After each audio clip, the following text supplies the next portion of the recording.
Ciao a tutti, sono Alessandro del blog girimoto.it e nel video di oggi vi porto sul lago di Como. Prima tappa indispensabile, fermarsi ovviamente a Mandelo del Lario per vedere il museo Guzzi. Quindi adesso andiamo a vederci un po' di moto e poi giriamo un po' sul lago. A dopo, ciao!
Bellissimo il Museo Guzzi, e adesso risaliamo in moto e ce ne andiamo a girare sul lago di Como. Ciao!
Eccoci arrivati al Belvedere di Civenna, a Bellagio. Siamo sul lago di Como, ma sul braccio, sul ramo di Lecco.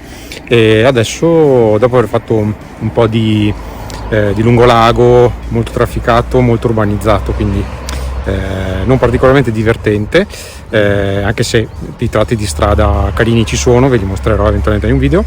E sono salito appunto qui verso Bellagio, strada molto carina, molti bei tornanti e poi punti panoramici molto belli come questo.